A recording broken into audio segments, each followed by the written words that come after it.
14 நூற்றாண்டுகளுக்கு முன் கிபி 622வது ஆண்டு நபிகள் நாயகம் ஸல்லல்லாஹு அலைஹி வஸல்லம் அவர்களும் அவர்களுடைய தோழர்களும் மக்கால இருந்து மதீனாக்கு மைக்ரேட் ஆகுறாங்க. உலக வரலாற்றை மாற்றி அமைத்த அந்த மைக்ரேஷனுடைய பேர் ஹிஜ்ரத். இது வெறும் ஒரு ஊர்ல இருந்து இன்னொரு ஊருக்கான மைக்ரேஷன் அல்ல. இது அப்ரஷன்ல இருந்து ஜஸ்டிஸ்கான, ட்ரைபலிசம்ல இருந்து பிரதர்ஹுட்கான, இக்னோரன்ஸ்ல இருந்து நாலேஜ்கான, செல்ஃபிஷ்னஸ்ல இருந்து சர்வீஸ்கான, கரப்டான சொசைட்டில இருந்து ஒரு காட் ஃபியரிங் ரெஸ்பான்சிபிலிட்டியோடைய, ஹியூமன் டிக்னிட்டியோடைய சிவிலைசேஷனுக்கான மைக்ரேஷன். இன்னைக்கும் மனித குலம் பல்வேறு பிரச்சனைகளை சந்திச்சுக்கிட்டு இருக்கு. நம்மளுடைய சிட்டிஸ் எக்ஸ்பேண்ட் ஆயிட்டு இருக்கு, பட் ரிலேஷன்ஷிப்ஸ் பிரேக் டவுன் ஆயிட்டு இருக்கு, வீக்கன் ஆயிட்டு இருக்கு. இன்ஃபர்மேஷன் ரொம்ப அதிகமா போயிட்டு இருக்கு, ஆனா விஸ்டம் கம்மி ஆயிட்டு இருக்கு.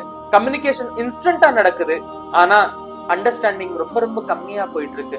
எத்தனையோ குடும்பங்கள் இன்னும் பிரச்சனைகளை சந்திச்சுக்கிட்டே இருக்கு.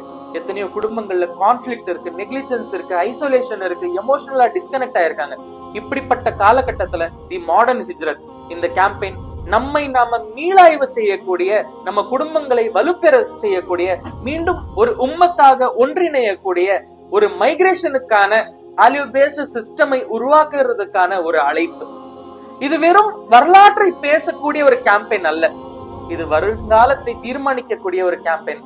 இதுல உங்க எல்லாரோடைய ஒத்துழைப்பும் தேவைப்படுது, உங்க எல்லாரோடைய பங்களிப்பும் தேவைப்படுது. இன்ஷா அல்லாஹ் அடுத்த 10 நாட்களுக்கு தி மாடர்ன் ஹிஜ்ரத் கேம்பெயின் நடைபெறும். எல்லாருமே அதுல உங்களுடைய ஒத்துழைப்பையும் ஆதரவையும் கொடுங்க. அஸ்ஸலாமு அலைக்கும் வரஹ்மத்துல்லாஹி வபரகாத்துஹு.